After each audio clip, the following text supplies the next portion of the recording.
I'll spite. So, have you ever wondered why two simple words can look almost exactly the same? Oh, yes. That happens all the time. Right. But like one of them helps you cook dinner and the other is just a little piece of paper you get at the grocery store. Exactly. It can be very confusing. It really can.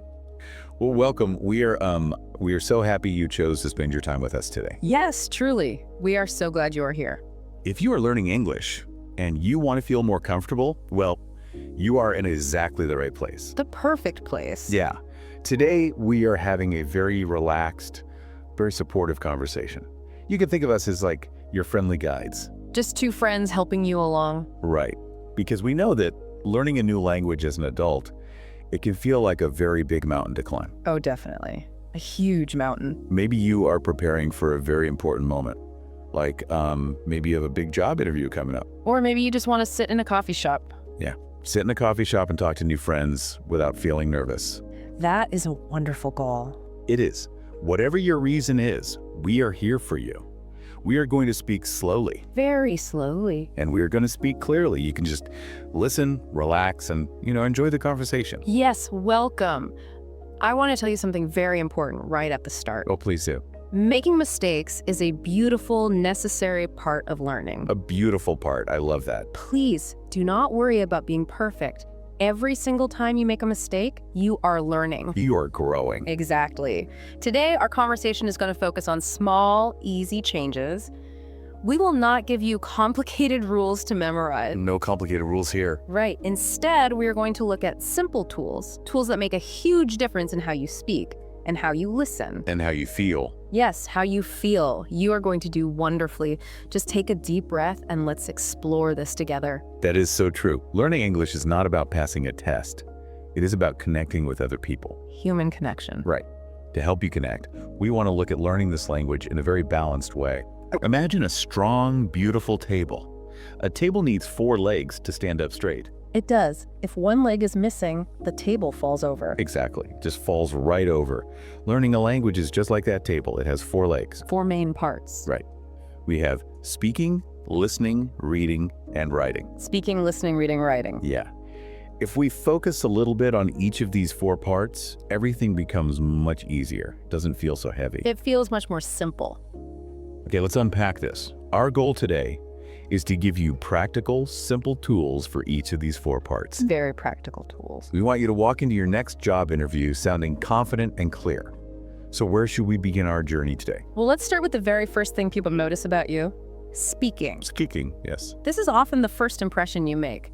Imagine you walk into a room for a job interview. Okay, I am walking into the room. You smile, you shake hands, and the very first thing you do is say hello. You open your mouth to speak. Right. And speaking is actually a physical activity. It is not just in your brain. Like physical, like exercise. Exactly like exercise. It is about how you move the muscles in your mouth, your lips, and your tongue. Wow. I never thought about it like that. Many of the sounds we make in English simply do not exist in other languages. That makes sense. So if a sound feels strange in your mouth, that is completely normal. It just feels weird at first. Yes, it just means your mouth is learning a new dance. You are training new muscles. A dance for your mouth. That is such a great way to think about it. It really is. When I try to learn new sounds, my mouth actually gets tired. Because you are working out? Yeah, it feels exactly like going to the gym, but just for my face. A face gym. Let's focus on the physical mouth movements for some very famous English sounds, some tricky ones. Let's do it. First, let's talk about the TH sound. This sound is everywhere in English. Oh yes, everywhere. But a lot of people struggle with it. How do we physically make the TH sound correctly? It really is a physical movement. To make the TH sound, you need to use your tongue and your front teeth. Tongue and front teeth. I want you to try this right now, wherever you are. Gently place the tip of your tongue between your top teeth and your bottom teeth. Between the teeth. Yes. Don't bite your tongue hard. Just let it rest gently between the teeth. Got it. Now blow air out of your mouth very softly. You should feel the air moving right over the top of your tongue. Oh yeah, I feel it. Let's practice with a very common word. The word is think. Think. Place your tongue between your teeth, blow the air gently and say think. Think. Let's try another one. This. This. Tongue out, blow air. This. And the number 3. 3. Take your time. Put the tongue between the teeth. Blow the air. 3. Think. This. 3. That feels very specific. I can feel the air on my lip. That means you are doing it perfectly. Now, what about 2 other letters that always confuse people?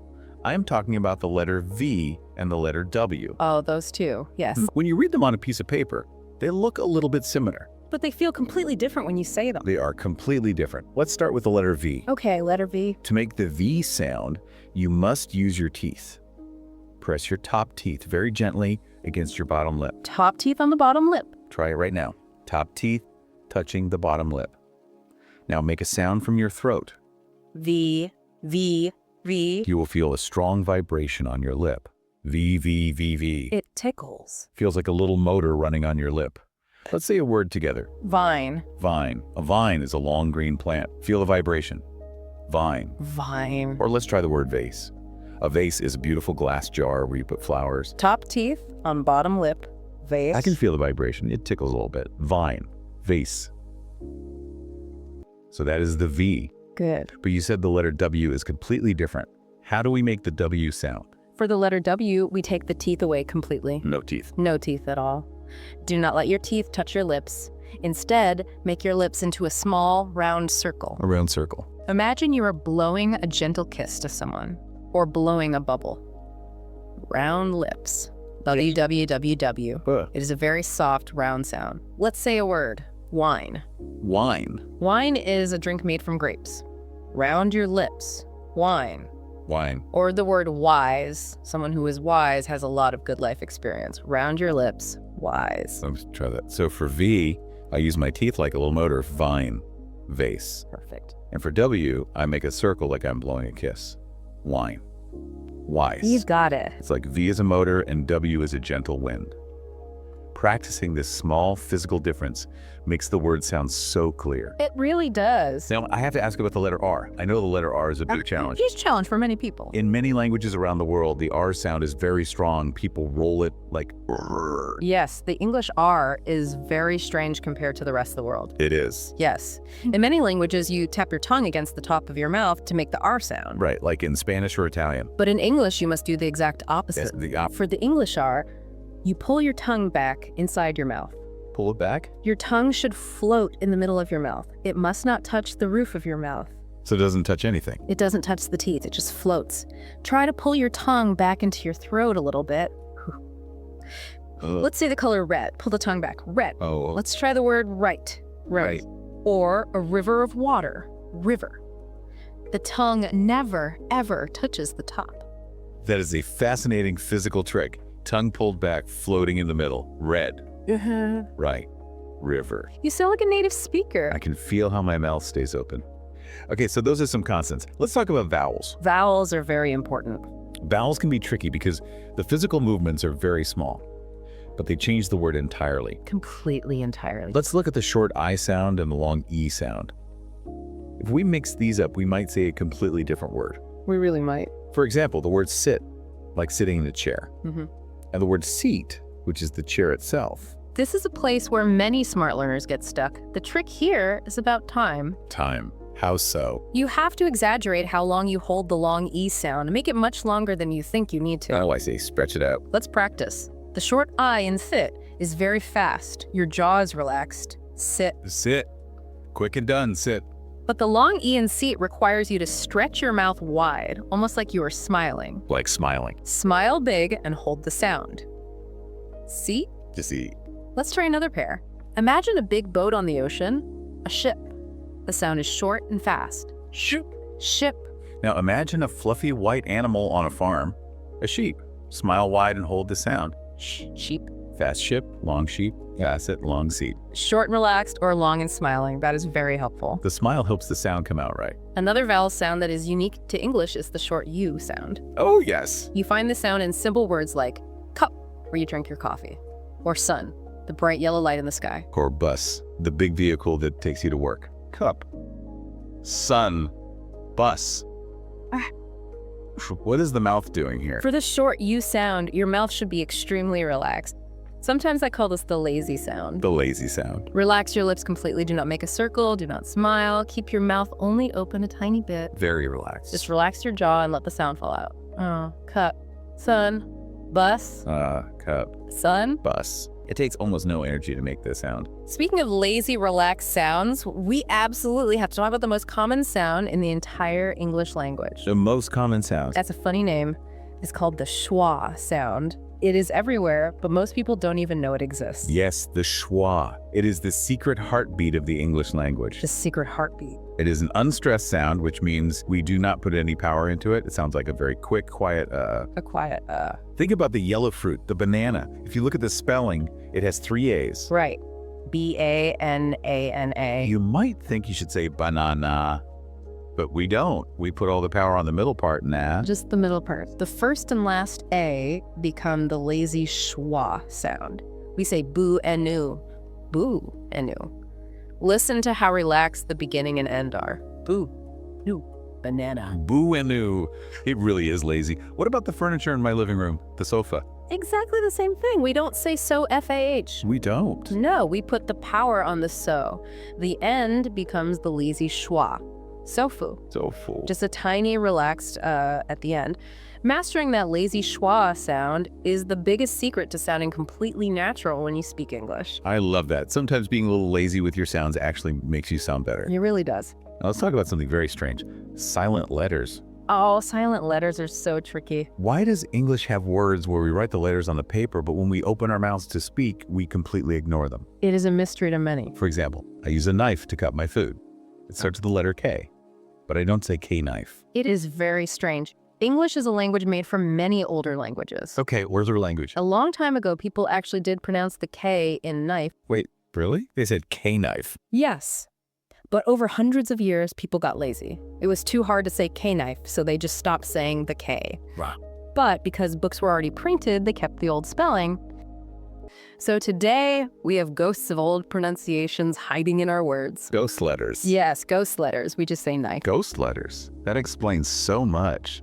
What are some other ghost letters we should watch out for? Another famous one is the word hour, meaning 60 minutes. It starts with an H. But we don't say how-er. No, the H is a ghost. We do not say hour, we just say R. Like it belongs to us. Exactly. It sounds exactly the same as the word for something that belongs to us, our house. Okay. Any others? Or think about your hand. Look at your biggest finger. That is your thumb. Thumb. T-H-U-M-B. It ends with the letter B, but the B is silent. We don't say thumb-ba, we just say thumb. Thumb. With these ghost letters, there is no magic trick. You simply have to hear them and remember them. Speaking of how words sound, let's talk about rhythm. Every language has a rhythm, like a song. A song, yes. In English, the rhythm comes from where you put the stress or the power in a word. The power beat. If you put the power in the wrong place, it can completely confuse the person listening to you. That is so true. Stress is incredibly important in English. Let's look at an example. Okay. Think of a picture you take with your camera, a photograph. A photograph. In English, we put the strong beat, the power, on the very first part of the word. Listen closely. P-H-O-tograph. P-H-O-tograph. It is like clapping your hands on the first part. Claptograph. We do not say photograph. No. We do not say photograph. The rhythm is strong on the first beat. P-H-O-tograph. P-H-O-tograph. That makes sense. But wait, what if I change the word to talk about the art of taking pictures? You mean photography? Yes, word photography. Does the power stay in the same place? Ah, that is the tricky part. When we change it to photography, the strong beat moves. It moves. It moves to the second part of the word. We say photography, Photograph. not photography. It is photography. This is why whenever you learn a new word in English, you shouldn't just read it. You have to hear it. You need to listen to someone say it so you can hear where the strong power beat goes. Always listen for the power beat. I will remember that. Finally, for our speaking tools, we need to look at the ends of words. The endings. Specifically, words that talk about the past. We usually add the letters EED to the end of an action word to show it happened yesterday. Yes, the ED ending. But this ED ending is very sneaky. It can actually make 3 different sounds. Yes, the ED ending has 3 personalities. Sometimes it sounds like a hard T. The hard T. Sometimes it sounds like a soft D. And sometimes it sounds like a full extra syllable, id. How do I know which one to use? Do I just guess? You don't have to guess. There's a wonderful physical trick to know exactly which sound to make. A physical trick. I love those. It involves checking if your throat motor is running. I want you to put your hand on the front of your throat. Okay. Hand on the throat. Say the word work. Work. Work. When you say the K at the end of work, your throat is quiet. It does not vibrate. No vibration. Because your throat is quiet, the ED ending also wants to be quiet and hard. It becomes a T sound. Oh. So we say worked. It sounds like worked. Let me try. Hand on throat. Work. No vibration. So it gets a hard T. Worked. I worked yesterday. That is amazing. Exactly. Now let's look at the second sound. Keep your hand on your throat. Okay. Say the word play. Play. Play. Notice that the vowel sound at the end make your throat vibrate. The motor is running. I feel it buzzing. Because the motor is running, the ending sound stays smooth and vibrating. It becomes a D sound. A soft D. So we say played. It sounds like played. We don't say played, just the smooth D. Played. I played a game. And on throat. Play. Yes, I feel it buzzing. So it ends in a D. Played. Worked with the T, played with the D. What about the third sound? The third sound is the easiest. If the original word already ends in a T or a D, your mouth physically cannot add another T or D. It's too hard to say. It's too hard. For example, the word want. It ends in a T. You can't say want-tod. One-tide. That sounds silly. So we add an extra beat. We say id, wanted, Want-eyed. wantod. Or the word need. It ends in a D. We add the beat. Needed. Needed. That makes perfect physical sense. I worked, I played, I wanted. What's fascinating here is how all of these pronunciation rules aren't just random grammar ideas. They really aren't. They are actually physical instructions for your body. If you pay attention to your tongue, your lips, and the vibrations in your throat, speaking English becomes much easier. It really is a workout for my mouth. That is exactly right. If you practice those physical shapes, you will sound incredibly clear and natural. You don't need a perfect accent. Just clear shapes. You just need clear shapes. Okay, we have exercised our mouths. Now that we know how to physically make the sounds, how do we catch them when other people say them? Ah, catching the sounds. That brings us to our second leg of the table, listening. We need to tune our ears. Listening is a skill that you can absolutely train. But first, we need to understand a very important difference. A difference. There are two words in English that people often mix up, the word hear and the word listen. Hear and listen. They are about the ears, but they are not the same thing. The difference is something we call the effort rule. The effort rule. I always thought hear and listen were exactly the same thing. If I tell my friend I hear you, isn't that the same as I am listening to you? That is a very common mix-up. They are actually very different. Let me explain the effort rule. Okay, I'm listening. Hear means that a sound enters your ear with absolutely zero effort. You are not trying to do it, it just happens automatically. Automatically, zero effort. Imagine you're sitting in a coffee shop reading a book. Suddenly, out on the street, a car honks its horn loudly. B-E. Oh, that would startle me. The sound goes into your ear, you didn't plan for it, you didn't try to catch it, you just heard it. Hearing takes zero effort. Okay, so hearing is an accident. What is listening? Listen means intentional focus. It requires your effort and your energy. You want to pay attention. Intentional focus. Let's go back to the coffee shop. You are sitting across from your best friend. Your friend is telling you a story about their day. Okay. You are looking at them. You are focusing your brain on their words. You are trying to understand them. You are listening. You hear the car horn by accident, but you listen to your friend on purpose. Hearing is automatic. Listening is active. Wow. That is a huge difference. You hear the traffic, but you listen to the conversation. Yeah. I love the effort rule. It is very helpful. Actually, we have the exact same rule for the eyes, don't we? The words see, look at, and watch. Yes. They are all about the eyes, but the effort is different. Yes, the effort rule applies perfectly to our eyes. Let's break them down. Okay, let's start with see. See is like hear. It takes zero effort. Zero effort. You just open your eyes and the world comes in. Imagine you wake up in the morning, you walk into your living room, and you see a spider on the wall. A spider. You didn't plan to find the spider. You didn't try. You just opened your eyes and it was there. You saw it. Exactly. Now, the next level of effort is look at. This means you choose to point your eyes in a specific direction, but usually just for a short time. For a short time. You put in a little bit of effort. Imagine you are walking with a friend in the park. Your friend points up at a tree and says, "Look at that beautiful bird." Oh, wow. You move your head, point your eyes, and focus on the bird for a moment. You chose to look at it. So sees is zero effort. look at as a short effort. What about watch? Watch is the highest level of effort. It means you are focusing your eyes on something for a long time. A long time. And usually that thing is moving or changing. You are paying close attention to what happens next. Like on a screen. Yes. For example, you go to the cinema. You sit down for 2 hours to follow a story on the screen. You don't see a movie, you don't look at a movie, you watch a movie. You watch a movie. Or imagine you are at a football stadium. You are following the players as they run around the field. You are watching the game. That is such a clear picture. See is accidental. Look at it as a quick choice. Watch is a long focus. Exactly right. Understanding these differences helps our brains know exactly what someone is talking about. Now, let's use our active listening skills. Okay, let's listen. I want to train our ears to hear some confusing pairs of English words.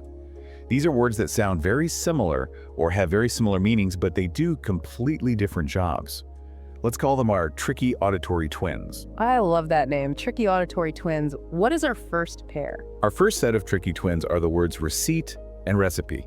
This is exactly what I mentioned at the very beginning of our conversation. Yes, the paper and the food. When you read them on paper, they look almost identical, but they sound different, and they live in very different parts of your life. Very different. Let's look closely at receipt. It is spelled R-E-C-E-I-P-T.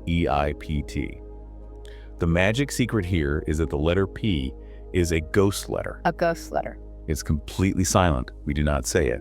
The word has 2 beats. Receipt. Listen closely. Receipt. A receipt is the small piece of paper that a cashier hands you after you buy something at a store. It proves that you paid your money. But the twin word is recipe. It is spelled R-E-C-I-P-E. There are no ghost letters here. You say all the parts. All the parts. It has 3 beats. Recipe. Listen to the difference. 2 beats. Receipt. 3 beats. Receipt. Recipe. A recipe is a set of instructions that tells you how to cook something. It is a list of ingredients. You follow a recipe to make a chocolate cake or a pot of soup. So if I go to the grocery store to buy ingredients, the cashier gives me a receipt. Correct. Then I take the ingredients home, go into my kitchen, and follow a recipe. Receipt at the store, recipe in the kitchen. Perfect. Our next tricky twins are wonder and wander. Wonder and wander. These 2 words only have 1 letter different in their spelling, but they mean completely different actions. Let's start with wonder. Okay, wonder. It is spelled W-O-N-D-E-R. Listen to the vowel sound in the middle. It is a soft sound, wonder. To wonder means to ask a question inside your own mind. It means you are curious. It is an action that happens in your brain. In your brain. For example, I wonder what the weather will be tomorrow, or I wonder if I did well on my job interview. Your brain is thinking. Okay, so wonder with an O is an action in the mind. What about wander? Wander is spelled W-A-N-D-E-R. The sound changes to a more open ah sound. Wander. To wander means to walk around slowly with absolutely no plan and no destination. You are not trying to get to work. You are not trying to catch a bus. Just walking. You are just walking to enjoy the walking. It is an action for your feet. For example, on Sunday afternoon, I love to wander through the city park. Here's where it gets really interesting. If you mix these up, the picture in your head is very funny. You wander with your mind. You wander with your feet. Yes. As I wander through the park, I wonder what I will have for dinner. That is a brilliant sentence. Let's look at another pair that confuses so many people. The words win and beat. Win and beat. Both of these words describe a happy moment. They describe when you are successful in a game or a competition, but the grammar of how we use them is very strict. I hear this mistake all the time. People say, I won my brother in tennis. But that doesn't sound right, does it? It doesn't sound right at all. Here's the rule. You win an event or a thing. A thing. You win a game, you win a race, you win a gold medal, you win a prize. The thing that comes after the word win is the game itself. I won the tennis match. Our team won the championship. But what if I want to talk about the person I played against? My brother. That is when you must use the word beat. You beat a person. You beat an opponent. You beat another team. You beat a person. You do not win a person, you beat them. So you would say, I beat my brother in tennis. Our team beat their team. Wow. Let's put them in the same sentence to feel the difference. I beat my brother and I won the gold medal. You win the game, but you beat the person. That is a very clear rule. Yeah. Now let's look at a pair of words that deal with bad behavior. The words rob and steal. Oh, rob and steal. Both of these words mean taking something that does not belong to you without permission is a crime. But just like win and beat, the grammar rules are very specific. Yes. You rob a person or a place. The word rob focuses on the victim of the crime, but you steal a thing. You steal a The thing. word steal focuses on the object that was taken away. Let me paint a picture for you. Imagine a bad man walks into a bank with a mask on. He demands money. Who is the victim? The bank. The bank. So we say the man robbed the bank. Now, what did he take away in his bag? He took the money. So we say he stole the money. He robbed the bank and he stole the money. Exactly. You cannot steal a bank because you cannot pick up a heavy building and carry it away in your pocket. That would be crazy. You rob the place, you steal the object. Imagine someone takes your watch on the street. They robbed you, they stole your watch. When you listen to English speakers, you really have to use active listening. You can't just focus on one word. You have to listen to the whole context. The whole sentence. When I hear the word rob, my brain needs to expect a place or a person to be mentioned next. When I hear steal, my brain needs to expect an object. The context tells the whole story. If we connect this to the bigger picture, active listening is about predicting what comes next based on the rules you know. It makes listening so much easier because your brain is ready for the right information. Okay, we have exercised our mouths to speak clearly. We have tuned our ears to listen actively. Now, let's move to the third leg of our table. Reading and writing. Yes, by building solid grammar blocks. Now that we have all these wonderful words, how do we put them together in a way that sounds professional? How do we build it? Imagine you were building a house. Grammar is the foundation, the strong concrete base at the bottom. If your base is strong, you can build your house as high as you want and it will never fall down. I love the house analogy. Let's start building a strong base with a very famous English mistake. We call it the golden rule of say versus tell. Say versus tell. These are both action words about communicating, but they fit into sentences differently. The rule is simple. You say something, but you tell someone something. Let's slow that down. You say something, but you tell someone something. What did that mean in real life? It means the word tell always needs a listener attached to it. You must mention the person who is hearing the words. The listener. For example, imagine a woman named Sarah is tired. She wants to communicate this. We can use say. Sarah said she was tired.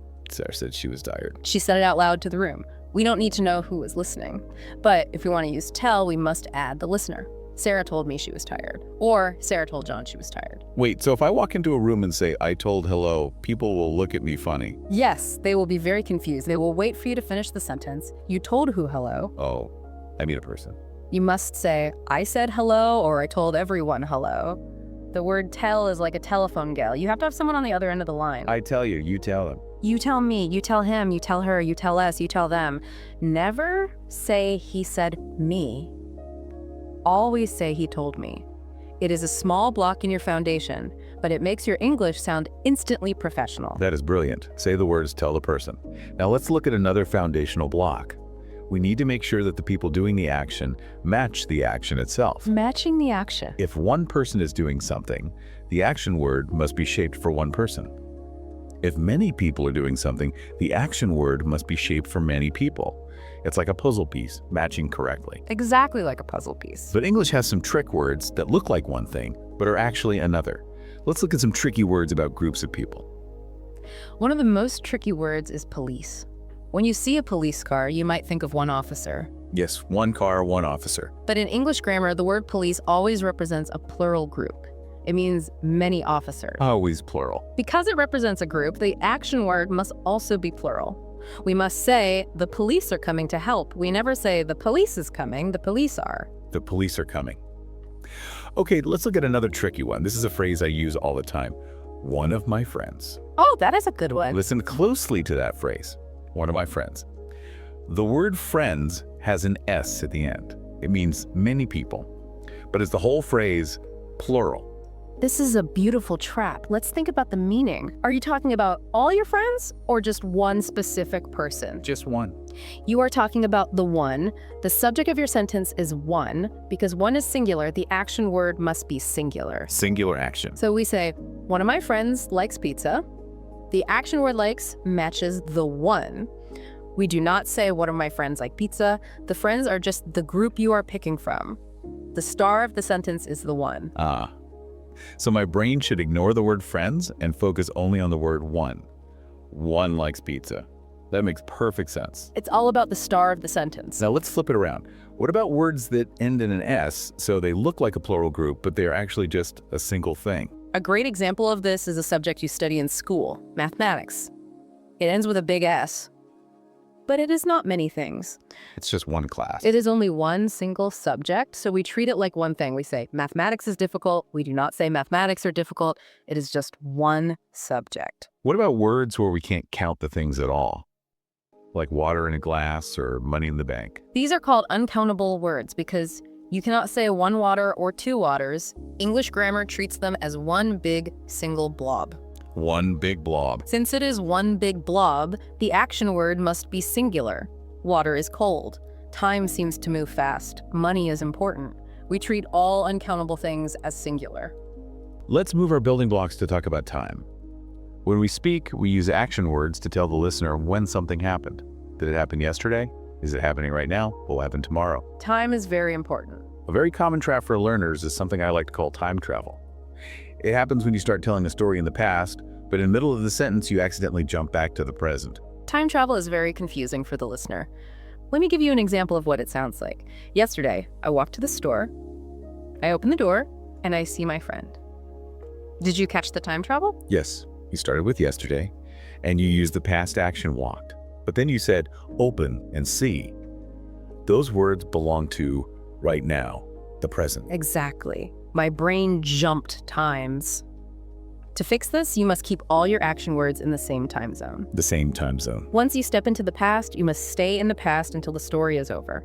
Let's fix the sentence. Yesterday, I walked to the store. I opened the door and I saw my friend. Walked, opened, saw. They all match. Keep your time consistent. Stay in the time zone. But you just used the word saw. The past as see. Why isn't it seed? Ah, the rule breakers. That brings us to rule breakers. There are some action words that refuse to follow the normal ED rule for the past.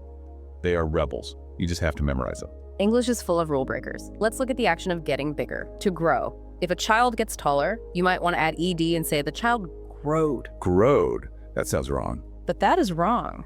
The past of grow is a totally new word. Grew. G-R-E-W. The child grew 2 inches. Another tricky rebel is the action of moving fast on your feet.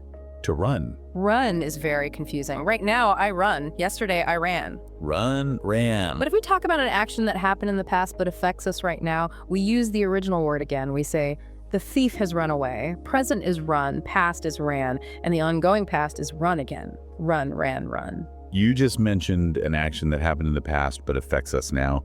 This is a grammar block that terrifies a lot of people. I'm talking about deciding between the simple past and the present experience. When do I use them? What is the difference between I saw and I have seen? This is a wonderful question, and it is all about how you view time. We use the simple past for an action that happened at a specific finished moment in history. The door is closed, the time is over. Finished time. For example, I saw that movie yesterday. Yesterday is gone. It is a finished box of time. Okay, simple past is a finished box. Yesterday, last week, in 1999. Yes. But we use the present experience, or present perfect, for things that happen in your life, but the exact time is not important. The focus is on the fact that you carry this experience inside you right now. Right now. It is a life experience. For example, I have seen that movie before. I don't care when you saw it. I just want to know if the story of that movie is inside your brain right now. So if I ask you about your lunch today, I use the finished box. Did you eat lunch at 12 o'clock? But if I am asking about your life adventures, I ask about experience. Have you ever eaten sushi in Japan? Finished box versus life experience. That makes it so much clearer. It really does. Let's do one more time zone. The future. There are two very common ways to talk about the future. I can use the word will, or can use the phrase going to. Are they the same? Can I just pick my favorite? They are actually slightly different. It's a small detail, but knowing the difference makes you sound very advanced. We use the word will for fast, spontaneous decisions. Fast decisions. This means you make the choice right now, in this exact second. Imagine you are sitting in a quiet room and suddenly the telephone rings. You didn't plan for it to ring. It just surprised me. You make a fast decision to stand up. You say, I will answer the phone. We also use will to make promises to people. I promise I will call you tomorrow. Fast decisions and promises use will. What about going to? We use going to for plans that you made in the past. You thought about it, you made a schedule, and now it is a solid plan. A solid plan. For example, I bought airplane tickets. I am going to visit my mother next week. It is not a fast decision. It is a prepared plan. Wow. The phone rings. Fast decision. I will answer it. I bought tickets. Solid plan. I am going to fly. I really love thinking about grammar like the foundation of a house. When you know these rules, you feel so safe, you can build your sentences with confidence. And if grammar is the foundation of the house, our next leg of the table is the glue that holds the bricks together. Let's look at the details of writing and reading. We are going to focus on prepositions and spelling traps. Prepositions. These are those tiny, tiny little words like in, on, and at. They're only 2 or 3 letters long, but they cause the biggest headaches for language learners. They are the glue that connects the big words together. Let's solve the mystery of in, on, and at. Let's start with time. If I am talking about time, how do I choose the right glue? I want you to imagine a large triangle. The top of the triangle is very wide, and the bottom comes down to a tiny sharp point. Wide top, tiny point. We start wide and we get narrow. At the wide top, we have very large periods of time, months, years, seasons. For these big times, we use in July. In 2025, in the winter, it is a big, wide open time. Big time is IN. Okay, moving down the triangle, it gets a little smaller. Yes, moving down, we get to specific single days. For days, we use on Monday, on my birthday, on the 5th of October. Big time is IN. Single days are on. What is at the tiny sharp point at the bottom? At the tiny point, we have precise, exact moments on a clock. For exact times, we use at 5:00 p.m., at midnight, at lunchtime. So in the summer, on Monday, at 5:00 p.m., wide to narrow. In July. On Tuesday, at noon. I am writing that triangle down in my notebook. That is fantastic. Does this triangle trick work for places and locations too? Yes, the logic is very similar. Let's start with in. We use in for enclosed spaces. Enclosed spaces. Think of a box, a room, or the borders of a country. You are completely inside the boundaries. The clothes are in the box. We're sitting in the living room. She lives in London. You are surrounded by the space. Enclosed spaces get NN. What about on? We use on for flat surfaces. Imagine you are putting something on top of a flat table. The book is on the table, the picture is hanging on the wall, the rug is on the floor. It is touching the flat surface. Box is IN, flat surface is on, and AT. At is used for specific single points on a map. It is a precise location, usually a destination. I am waiting at the bus stop. Please meet me at the front door. Turn left at the corner. It is a dot on your map. I am in my room, looking at a book on my desk, waiting for a friend who is at the front door. The glue holds the sentence together perfectly. Let's look at another pair of prepositions that act like glue. To versus for. These two are all about direction and purpose. Think of the word to as an arrow pointing to a destination. An arrow. It shows movement from one place to another. I am walking to the school. The arrow points to the school. I gave the pen to her. The arrow points to her hand. To is an arrow. What is for? For shows the purpose or the benefit of an action. It answers the question, why did you do this? I bought this warm coffee for you. Oh, thank you. The benefit is for you. I am waiting here for the bus. The purpose of your waiting is the bus. To is a direction arrow. For is a purpose. Another tricky pair is by and with. These words are used to explain how something was done. How do we choose the right glue here? By tells us who or what was the main actor, who did the work. This beautiful book was written by John. John is the actor. We traveled to the city by train. The train did the work of moving us. So by gives credit to the actor. What about with? With tells us about the tool that the actor used. He cut the paper with scissors. The scissors did not cut the paper by themselves. They were the tool. The tool. Let's put them together in a fun sentence. The window was broken by the boy with a heavy ball. The boy is the actor, so we use by. The ball is the tool, so we use with. By the boy, with the ball. Now let's talk about job interviews. When you are sitting in that chair trying to sound professional, there are certain phrases that employers love to hear. We call these collocations. It just means word partners, words that always hold hands. If you use the right preposition glue with these words, you sound incredibly fluent. Let's practice some. A great one is talking about your skills. You say you are good at something. You never say good in, you are good at it. I am very good at solving complex problems. For good at. I will remember that. What if I want to show my passion for the work? Then you say you are interested in something. I am highly interested in this new marketing position. Interested in. And when I want to prove, I can handle big tasks. You say you are responsible for something. In my last job, I was responsible for a team of 10 people. Responsible for. Let's do 2 more word partners. You depend on someone. My team can always depend on me to finish the work. and you are afraid of something. I am not afraid of taking on difficult challenges. Good at, interested in, responsible for, depend on, afraid of. Practice these pairs out loud. They are golden tickets in an interview. Golden tickets. Yeah. Wait, is there ever a time when we shouldn't use any glue at all? Sometimes I hear people using prepositions where they don't belong. Yes. Sometimes we add unnecessary extra words that clutter up our sentences. A very common mistake is with the word discuss. Discuss. The word discuss, RE means to talk about. A about is built inside the word.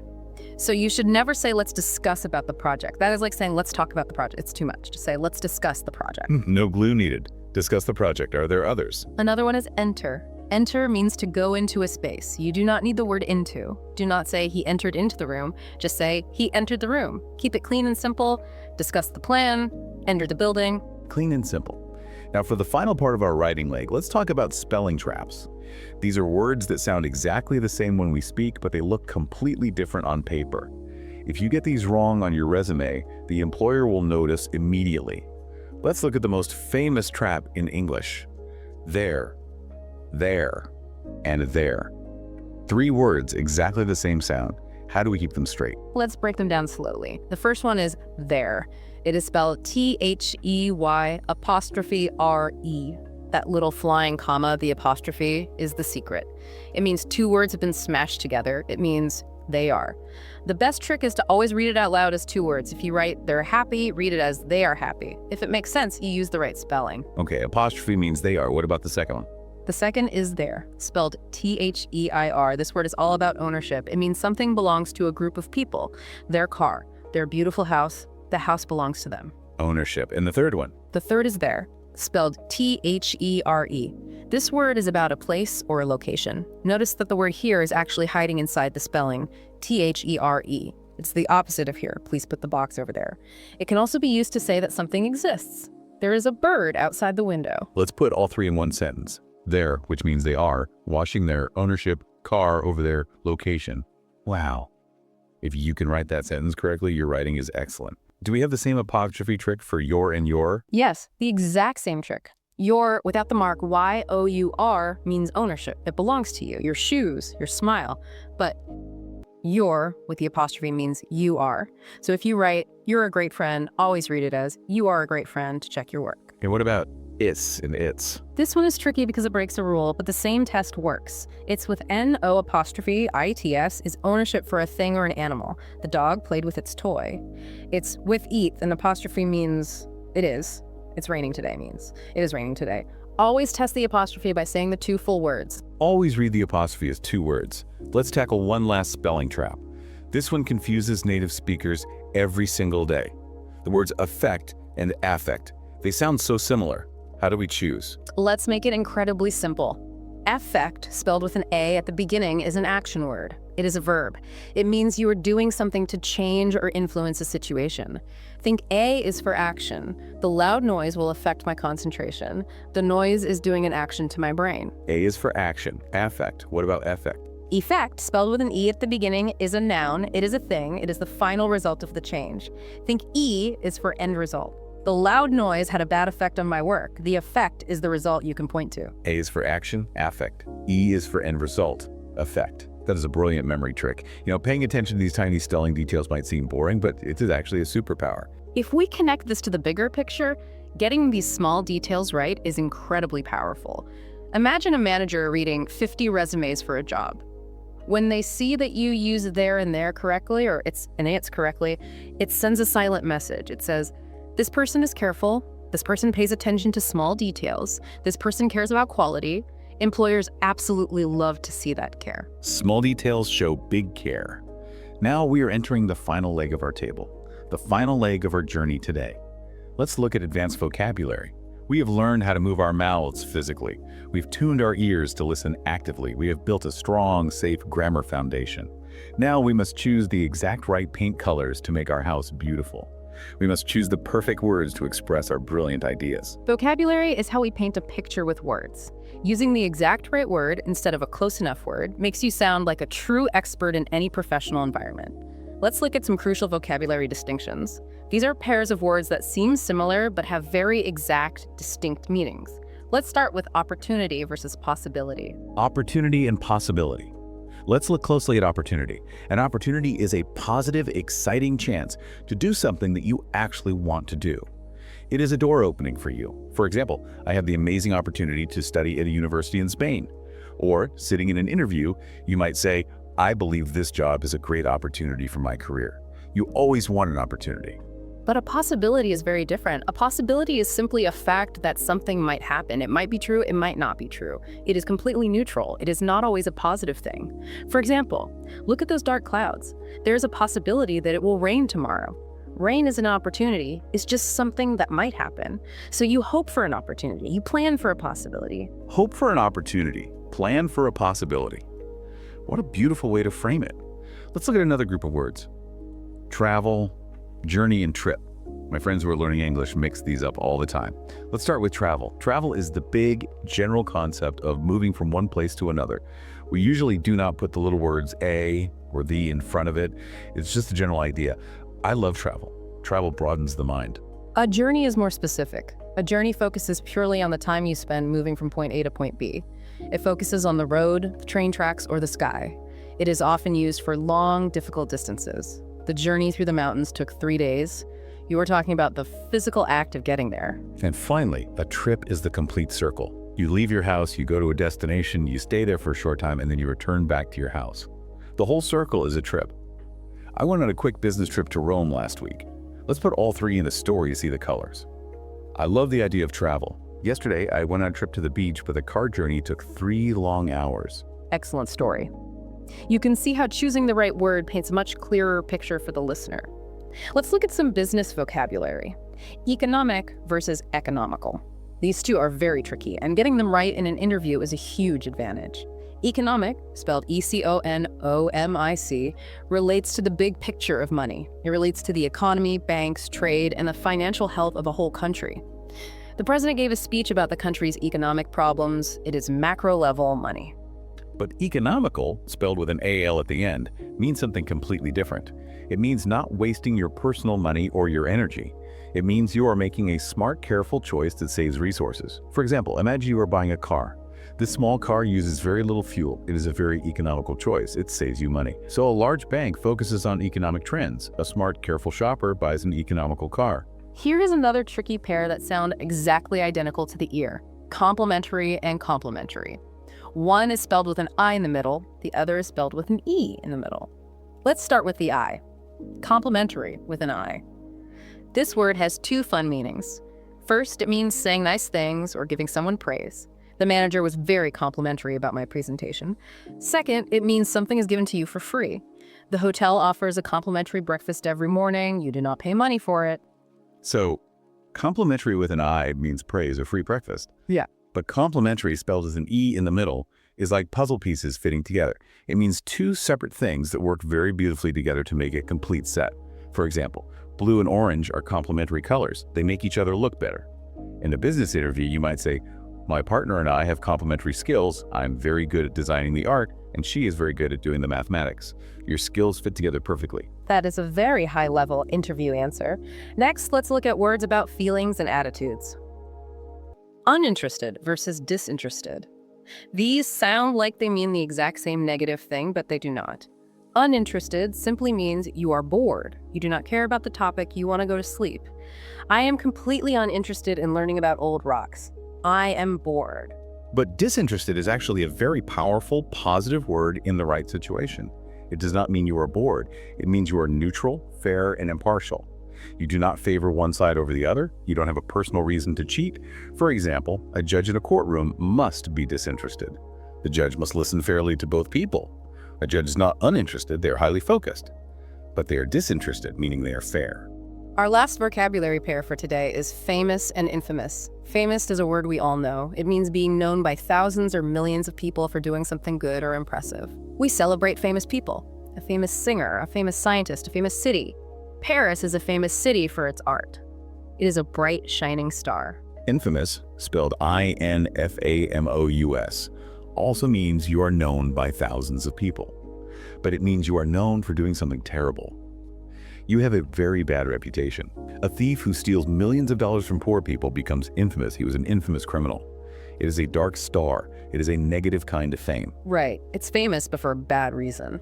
So what does this all mean? Why did we spend all this time learning these very precise, small differences in words? It is because using exact vocabulary makes you a powerful, exact communicator. When you can choose between opportunity and possibility in a job interview, you show the person listening that your thoughts are organized and clear. You show that you are a careful thinker. This raises an important question for you to think about. How does learning these precise English words actually help you inside your own mind? It is not just about passing a test or getting a job. When you learn to separate complex concepts, your brain actually gets stronger. You are building new pathways. You might find that learning the difference between uninterested and disinterested in English helps you think more clearly and fairly in your own native language, too. Learning a language builds a bridge in your mind. We have been on quite an amazing journey today. Let's gently review the path we took to make sure all 4 legs of our table are strong. We started with a physical workout of speaking. We learned how to place our tongue for the TH sound.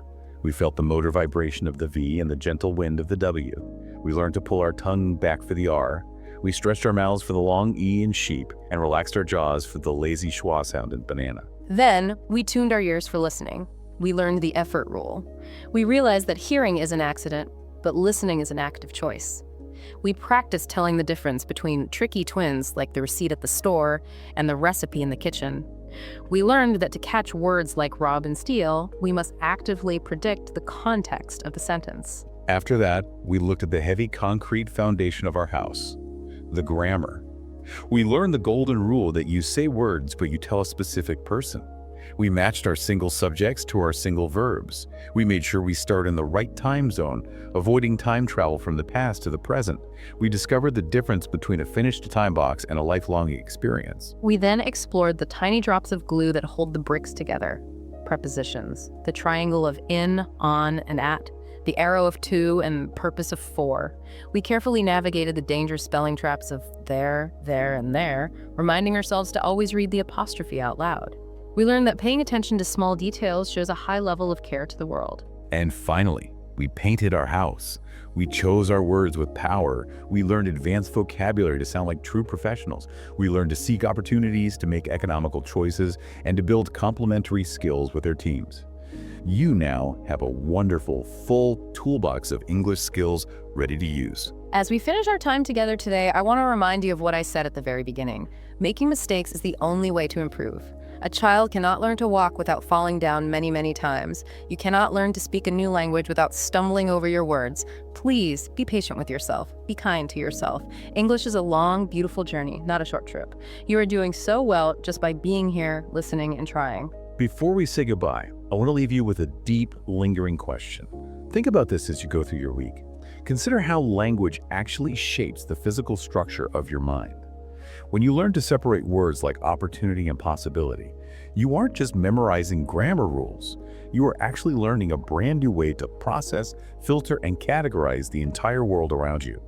Could mastering these small, exact words in English actually change the way you see your own life, your own potential, and your own career possibilities? It is a fascinating thought. You are not just learning English, you're expanding your world. Keep practicing, keep making those beautiful mistakes, and keep growing. Thank you for joining us. Goodbye for now.